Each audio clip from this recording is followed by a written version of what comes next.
స్వచ్ఛమైన నాణ్యమైన గౌదర్పార్ పూజా ఉత్పత్తులు www.gaudarpar.com ద్వారా ఆన్లైన్ లో ఆర్డర్ చేయండి. మీ ఇంటిని దేవాలయంగా మార్చుకోండి. నమస్తే, మీరు చూస్తుంది సుమన్ టీవీ. నేను మీ కీర్తి. కృష్ణాష్టమి రోజు మనం ఏ విధంగా పండుగ జరుపుకోవాలి, ఎలాంటి నైవేద్యాన్ని కృష్ణుడికి సమర్పించాలి, కృష్ణాష్టమి యొక్క విశిష్టత గురించి మనకి తెలియజేయడానికి మనతో పాటు ఉన్నారు ప్రముఖ ఆస్ట్రాలజర్ బ్రహ్మశ్రీ నందిమట్ల శ్రీహరి శర్మ గురుగారు. నమస్తే గురుగారు. వాగర్థ వివ సంపృక్తో వాగర్థ ప్రతిపత్తయే జగతః పితరౌ వందే పార్వతీ పరమేశ్వరౌ. సదాశివ సమారంభాం శంకరాచార్య మధ్యమాం అస్మదాచార్య పర్యంతం వందే గురు పరంపరాం.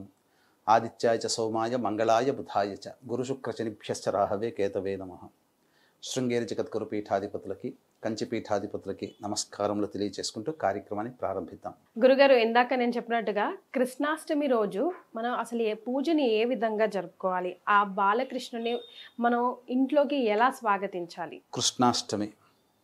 కృష్ణాష్టమనే కృష్ణ జయంతి, శ్రీ జయంతి అనేటువంటి యొక్క నామాలతో మనం పిలుచుకుంటాం. మనకున్నటువంటి గ్రహణాల్లో ఒక్క సూర్యగ్రహణమైన చంద్రగ్రహణమైనా ఎంత సమయం ఉంటుంది? 1.5-2 గంటలు మధ్యకాలం ఉంటుంది. ఆ మధ్య 2 గంటల కాలము సమయము అత్యంత ప్రభావవంతమైనది. ఉపాసన పరులు ఏ విధంగానైతే ఉపాసన చేసుకుంటారు 2 గంటలు, అలాంటిదే ఈ కృష్ణాష్టమి కూడా. అంటే ఆ రోజంతా కూడా కృష్ణాష్టమికి సంబంధించినటువంటిది. ఎందుకు గురుగారు? అంటే మనకు చెప్పబడినటువంటి అహోరాత్రములు అని అంటారమ్మా. అంటే రాత్రిపూట మాత్రమే జరుపుకునేటువంటి యొక్క పండుగలు. ఈ రాత్రిపూట జరుపుకునేటువంటి పండుగలు ఏంటివి? 1 శివరాత్రి, 2 మన్మథ పూర్ణిమ అంటే హోళీ పండుగ, 3 ఈ కృష్ణాష్టమి, 4 దీపావళి. ఇవన్నీ రాత్రిపూట సమయంలోనే చేసేటువంటి పండుగలు. కృష్ణుడు రాత్రిపూట జన్మించాడు కాబట్టి ఈసారి ఆగస్టు 26వ తారీఖు రోజున కృష్ణాష్టమి వచ్చింది. కృష్ణుడి సహజంగా కృష్ణాష్టమి అంటే జన్మించినటువంటి తిథిని అనుసరించి మనం చేసుకుంటాం. నక్షత్రం ఆయనది రోహిణి నక్షత్రం కదా, రోహిణి నక్షత్రం ఎక్కడా కలవదు చాలా సందర్భాల్లో. కానీ ఈసారి మాత్రం అష్టమి తిథి రాత్రి 2:20 వరకు ఉంది, మధ్యరాత్రి 26వ తారీఖు, తెల్లారి 27. అలాగే సాయంకాలం 3:55 వరకు కృత్తికా నక్షత్రం ఉంది. 3:55 నుంచి మళ్ళీ తెల్లవారి నవమి తిథి మధ్యాహ్నం వరకు ఈ యొక్క రోహిణి నక్షత్రం కూడా ఉంది. దీనివల్ల ఏంటనంటే ఈ రోహిణి నక్షత్రం అనేటువంటిది సంపూర్ణంగా ఉంది కాబట్టి కృష్ణుడు జన్మించినప్పుడు ఏ విధమైనటువంటి స్థితి ఉందో, గ్రహాలు స్థితిగతులు లేకపోవచ్చు, కానీ అష్టమి మళ్ళీ ఈ రోహిణి నక్షత్రం 2 కలిసి వచ్చింది ఈసారి కూడా అని చెప్పవచ్చు. కృష్ణుడి యొక్క తత్వాన్ని కనుక చూసుకుంటే మనకు గుర్తొచ్చేటువంటిది రాధాకృష్ణుడు. ఇక్కడ శరీరాకర్షణ అనేటువంటిది కాకుండా మానసికమైనటువంటి ఆకర్షణ. అంటే ఒక వ్యక్తిని మనస్ఫూర్తిగా మనస్సుతో ఆరాధన చేయడం అనేటువంటిది ఈ రాధాకృష్ణుల యొక్క తత్వంలోనే మనకు తెలుస్తుంది. ఈ రాధాకృష్ణుల టాపిక్ అంతా కూడా ఒక చాలా డివైన్ టాపిక్. అది సందర్భం వచ్చినప్పుడు చెప్పుకుందాము. అయితే కృష్ణాష్టమి రోజున ఏ విధంగా మనం పండుగ జరుపుకోవాలి? అష్టమి తిథి అనేటువంటిది ఆ రోజున 26వ తారీఖు రోజున ఉంది కాబట్టి చక్కగా ఆ రోజునంతా కూడా ఇల్లంతా శుభ్రం చేసుకొని, దేవుడి మందిరం అంతా కూడా శుభ్రంగా చేసుకొని, తులసి చెట్టు దగ్గర చక్కగా కళాపి చల్లి అక్కడ మంచిగా చక్కగా ముగ్గు వేసి, కృష్ణుడికి ఇష్టమైనటువంటి శంకు చక్రాలు అక్కడ గనక మనం ముగ్గులో వేసుకొని, మధ్యలో వేసినటువంటి షట్కోణము, అంటే ఈ షట్కోణంలో ఆవు నేతితో దీపారాధన కనుక చేసినట్లయితే తప్పకుండా ఆ యొక్క విష్ణు యొక్క అనుగ్రహాన్ని పొందిన వాళ్ళం అవుతాము. ఇక ప్రధానంగా సాయంత్రం సంధ్యా సమయంలో ఏంటనంటే కృష్ణశక్తి తత్వం ఎక్కువగా ఉంటుంది. కారణం ఏంటనంటే మనం గమనించుకున్నట్లయితే నిశీ సమయంలో జరుపుకునేటువంటి పండుగ కాబట్టి 3:55 వరకు కృత్తికా నక్షత్రం ఉంది. తదనంతరం రోహిణి నక్షత్రం వస్తుంది. కాబట్టి సంధ్యా సమయం అంటే సూర్యుడు అస్తమించి వెలుతురు ఉన్నటువంటి నక్షత్రాలు రాని సమయం సంధ్యా సమయం. ఆ సమయంలో మళ్ళీ తులసి చెట్టు దగ్గర ఆవునేతితో దీపారాధన చేసి కృష్ణుడు వస్తున్నటువంటి భావనతోనే మనం ఆ కృష్ణ పాదముద్రలు మనం ఇంట్లో పెట్టుకోవాలమ్మా.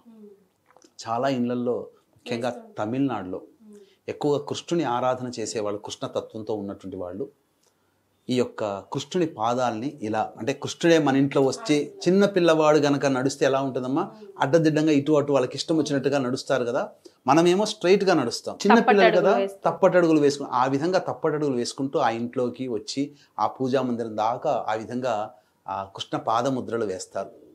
ఆ విధంగా చేసుకోవాలి, కృష్ణుని ఆరాధన చేయాలి. ఇంకా ముఖ్యంగా అనంటే చిన్న పిల్లవాడు కదమ్మా కృష్ణుడు. ఆ కృష్ణ జయంతి అంటే అందరూ కూడా ఈ రోజు కూడా చాలామంది కృష్ణ ప్రేమికులు అందరూ కూడా ఇంట్లో కృష్ణుని విగ్రహాన్ని తెచ్చుకుంటారు. మనం ఎలా అయితే బట్టలు కొనుక్కొని బట్టలు వేసుకుంటామో అక్కడ కూడా ఆ రోజున కూడా మంచిగా ఆ కృష్ణుని విగ్రహం ఇంతే ఉంటుంది వాళ్ళ ఇళ్ళలో, ప్రతి ఇళ్ళల్లో ఇంత విగ్రహానికే బట్టలు తొడుగుతారు, కిరీటం పెడతారు. అసలు చాలా ఇంట్లో చిన్న పిల్లవాళ్ళని ఎంత ముద్దుగా చేస్తామో. ఈనాటికి కూడా నేను ఎంతో ట్రావెల్ చేస్తున్నప్పుడు కూడా ఆ ఇంట్లో మన ఆ ట్రైన్లో కానీ ఇళ్లలో కానీ ఇలా పట్టుకొని లాలి పుచ్చుతుంటే చిన్న పిల్లవాడిని కనుక జో కొట్టి జో అచ్యుతానంద జో ముకుంద జో జో ముకుంద అని ఇట్లా పాడుతుంటాం కదా, అలా చేతిలో పెట్టుకొని ఆ కృష్ణునికి రాత్రిపూట పవళింపు సేవ చేయిస్తారు చిన్న పిల్లవాడికి. అలా నేను చూసాను ట్రైన్లో వెళ్తున్నప్పుడు కూడా. వాస్తవం ఇళ్లలో ఇప్పటికీ కూడా కృష్ణుని ఆరాధన చేసుకునే వాళ్ళు ఆ కృష్ణుడికి ఊయల పెడతారు. ఆ ఊయలో పెట్టి నిద్రపుచ్చుతున్నట్టుగా చక్కటి మెత్తటి ముక్కుమల గుడ్డతో పరుపు చేసి చిన్న ఊయల పెట్టి ఆ యొక్క జోలపాట పాడుకుంటూ నిద్రపుచ్చుతారు, శయన సేవ చేస్తారు. ఈ రోజుకి కూడా చాలామంది ఇళ్ళలో ప్రతిరోజు కృష్ణుని బాగా ఆరాధన చేసేవాడు. కానీ విధిగా వీక్షిస్తున్నటువంటి సుమన్ టీవీ ప్రేక్షకులు కూడా మీరు ఆ కృష్ణ జయంతి రోజున ఆ పాదముద్రలు వేసి స్వామివారికి చక్కగా అభిషేకం సాయంత్రం పూట జరిపించి అలాగే కొత్త వస్త్రములు తొడిగి చక్కగా నామము గంధము అవన్నీ అద్దిన తర్వాత నైవేద్యం పెట్టాలమ్మ. ఏ నైవేద్యం గురుగారు? నైవేద్యము ముఖ్యంగా ఈ యొక్క కృష్ణాష్టమి రోజున చెప్పబడినటువంటి 2 రకాల నైవేద్యాలు ఉన్నాయమ్మా. అంటే మినుములని దోరగా వేయించి సునుండలు చేయాలి. సునుండలు కనుక నైవేద్యంగా పెడితే కృష్ణుడికి చాలా ప్రీతికరం. ఇక రెండవదైనటువంటిది ఒక లేహ్యము తయారు చేసుకోవాలి. ఏమా లేహ్యం అంటే శొంఠి, మిరియాలు, పిప్పళ్ళు వీటిని నీళ్లతో బాగా చిక్కగా అరగదీయాలి. అరగదీయడం అంటే నీళ్లు ఉండకు, నీళ్లు తక్కువ శాతం ఉండాలి. అది ముట్టుకుంటే ముద్దలాగా ఉండాలి. దాంట్లో ఈ యొక్క చక్కెర, కండ చక్కెర అని అంటారు, మిశ్రి అని అంటారు. దాన్ని వేసి మళ్ళీ చేసిన తర్వాత నేతితో అప్పుడు మళ్ళీ దాన్ని బాగా చేసి ఆ నేతిని బాగా రుద్దిన తర్వాత నేతితో, ఆవు నేతితో, స్వచ్ఛమైన ఆవు నేతితో, బయట దొరికే 100 రూపాయలు 200 రూపాయలు కాదమ్మా, స్వచ్ఛమైనటువంటిది ఆవు నేతి గోశాలలో ఉంటుంది. దాన్ని చేసి ఆ ఉండలు తీసుకుని ఆ ఉండలు నైవేద్యంగా పెట్టి ఒక 30 ఉండలు పెట్టండి. రోజు ఒకటి కనుక తింటూ ఉంటే మీకు చాలా మటుకు శరీరం ఆ యొక్క అనారోగ్యం నుంచి బయటపడతారు. కాబట్టి ఇందులో మనం చేసేటువంటి మన ఈ సాంప్రదాయాల్లో తీర్థము కానీ లేకపోతే నైవేద్యంలో కానీ ఎన్నో ఆరోగ్య సూత్రాలు ఉన్నాయి. కాబట్టి ఆ రోజంతా ఆ విధంగా చేయండి. తప్పకుండా ఈ ఆగస్టు 26వ తారీఖు రోజున వచ్చేటువంటి కృష్ణాష్టమి కాబట్టి ఎంత ప్రేమతత్వముతో చిన్న పిల్లవాడిని ఎలా ఏ విధంగానైతే గారాభంగా ఇలా పెట్టేటప్పుడు కూడా, భోజనం పెట్టేటప్పుడు కూడా చాలామంది అమ్మ తన మనవళ్ళకి తన పిల్లలకి ఇలా పెట్టి ఇట్లా పెడతారు చూడండి, తిను నాయన తిను నాయన, అట్లా కృష్ణుని అంత ప్రేమగా పెడతారు. అంటే ఉన్న దేవుళ్ళ అందరిలో బాగా గారాబం చేసేది కృష్ణయ్యనే. ఇంకా చెప్పాలి అని అంటే చాలామందికి ఉన్నటువంటి అపోహ ఏంటంటే యవ్వనంలో ఈ గోపికలందరి వస్త్రాలని తీసుకున్నాడు స్నానం చేస్తుంటే అని అంటారు. కానీ వాస్తవం కాదమ్మా. గోవర్ధనగిరి ఎత్తినటువంటిది శ్రీకృష్ణ భగవాన్ల వారికి 7వ ఏట గోవర్ధనగిరిని ఎత్తాడు. అందుకని ఇప్పటికీ కూడా అరుణాచలంలో ఏ విధంగానైతే ప్రదక్షిణ చేస్తామో కృష్ణ భక్తులందరూ కూడా ఆ మధురలో ఉన్నటువంటి గోవర్ధనగిరి చుట్టూ ప్రదక్షిణ చేస్తారు. పుట్టినటువంటిది ముట్రా అనే గ్రామం, శ్రీకృష్ణుల వారు పెరిగింది ఇక్కడ యదువంశంలో. కాబట్టి ఇవన్నీ కూడా తీర్థయాత్ర క్షేత్రాలు అయ్యాయి. ఇక ముఖ్యంగా చెప్పాలి అని అంటే 6వ ఏటనే ఈ యొక్క గోపికలందరి వస్త్రంలోనే వస్త్రాపహరణం చేసి ఆటలాడుకున్నటువంటి సందర్భం. చిన్న పిల్లవాడు కదమ్మా, చిన్న పిల్లవాడికి అవన్నీ ఆటలుగా ఉంటాయి. కానీ మనం ఏ రకమైనటువంటి అంటే కామము అనేటువంటి యొక్క దృష్టితో మనం ఆలోచన చేస్తాం. కృష్ణ భగవానుల యొక్క జీవితంలో ఆయనకేంది సుందరాంగుడు ఇట్లా, కానీ నల్లనయ్య శ్యామల వర్ణం వాడు. ఇంకా మీకు చెప్పాలి అని అంటే లలిత అమ్మవారి అంశతో జన్మించినటువంటి వ్యక్తి రాముడైతే లలిత అమ్మవారికి మంత్రినిగా ఉన్నటువంటిది రాజరాజేశ్వరి లేదా మాతంగి శ్యామలాదేవి. ఆ శ్యామలాదేవి అంశతో జన్మించారు శ్రీకృష్ణ భగవానుల వారు. పుట్టినప్పటి నుంచే చాలా కష్టాలు పడ్డారమ్మా. రోహిణీ నక్షత్రము వృషభ లగ్నంలో పుట్టారు, చంద్రుడు ఉచ్చస్థితిలో. సాధారణంగా ఎవరి జాతకంలోనైతే చంద్రుడు లగ్నంలో ఉండడం, ముఖ్యంగా వృషభ రాశిలో ఉన్నటువంటి, వృషభ లగ్నంలో జన్మించినటువంటి వృషభ రాశిలో ఉన్నటువంటి వాళ్ళకి సహజంగా ఏంటంటే కొద్దిగా గట్టిగా చెప్తే తప్ప వినబడదు. అందుకని ఏదైనా విషయం చెప్పేటప్పుడు అన్నయ్య అయినటువంటి బలరాముడు కృష్ణ అని చెప్తే వినపడేది కాదు. 2 సార్లు గట్టిగా అంటే చెప్పండి అన్నయ్య అని చెప్పి అనేవాడట. అంటే ఆ లక్షణం మనం అందరం అనుకుంటాము పుట్టినప్పటి నుంచే కూడా అద్భుతంగా శక్తులతో పెరిగాడు అనుకుంటారు. కానీ అతను నిజంగా చెప్పాలి అని అంటే ఒక రకంగా కృష్ణ భగవానుల వారి యొక్క జీవితాన్ని కనుక మనం చూస్తే కృష్ణ భగవాను యొక్క జీవితం పూలపాన్పు కాదు. పుట్టిన దారభ్యత మరణించేంత వరకు అనేక కష్టాలు పడినటువంటి వ్యక్తి. కాబట్టి ఈ కృష్ణ తత్వాన్ని కనుక అర్థం చేసుకుని ఆ కృష్ణ భగవానికి సంబంధించినటువంటి పూజా విధానం, ముఖ్యంగా కృష్ణుడు ఎవరు అవతారం? విష్ణు అవతారం. కాబట్టి విష్ణు సహస్రనామ పారాయణం ఆ రోజున అందరూ కూడా పెట్టుకోండి.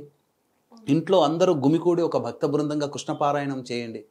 ఆ రోజున విశేషంగా కృష్ణుడి తత్వం అమ్మ. కృష్ణుడు అని అంటే మనకు చాలా గొప్ప శక్తి కలిగినటువంటిది. అంటే ఎన్నో రకాలైనటువంటి కష్టాలని కడతీర్చేవాడు కృష్ణ భగవానుడు. ఎందుకనంటే వారి జీవితంలో పాండవుల కష్టాలని దూరం చేశాడమ్మా. తనని నమ్ముకున్నటువంటి తన రాజ్య ప్రజల యొక్క కష్టాన్ని దూరం చేసుకున్నాడు. ఇంకా చెప్పాలి అని అంటే తను నమ్ముకున్నటువంటి సోదరి ద్రౌపది, సోదరి భావంతో ఉన్నటువంటి ద్రౌపదిని కూడా ఆపద సమయంలో ఆదుకున్నటువంటి వ్యక్తి మహానుభావుడు. కాబట్టి మహాభారతంలో చూస్తే ఎంతటి ప్రేమతత్వము అంటే విద్యా సమయంలో సాందీప మహాముని దగ్గర నేర్చుకున్నప్పుడు కుచేలుడు కూడా విద్య నేర్చుకున్నాడు కదా. కింది స్థాయి వాళ్ళని కూడా ఎలా ఆదరించాలి అనేటువంటి యొక్క తత్వాన్ని కూడా మనం ఈ యొక్క కృష్ణతత్వంలో మనం చూడవచ్చు. కాబట్టి ఆపదలో ఆదుకునే భగవానుడు ఎవరయ్యానంటే సంపూర్ణమైనటువంటి అవతారం కృష్ణావతారమే. మీకు ఇంకా ఏ అవతారాల్లో ఆపదలో ప్రధానమైన ఆపద వచ్చినప్పుడు ఆదుకున్న అవతారాలే తప్ప జీవించిన దారభ్యత పరిపూర్ణమైనటువంటి మానవుడిగా పుట్టి పరిపూర్ణమైనటువంటి ధర్మాన్ని ఆచరించి చూపించింది రామావతారం అయితే, తనని నమ్ముకున్నటువంటి వాళ్ళని ఏనాడు కూడా నేను విడిచిపెట్టననే తత్వాన్ని ప్రబోధిస్తూ చెప్పేటువంటిదే ఈ కృష్ణావతారం. కాబట్టి కృష్ణాష్టమి సందర్భంగా అందరూ కూడా చెప్పిన విధంగా పాటించండి. అలాగే వీక్షించేటువంటి ప్రేక్షకులు కూడా గమనించాలి. ఈ యొక్క 31వ తారీఖు రోజున శనిత్రయోదశి.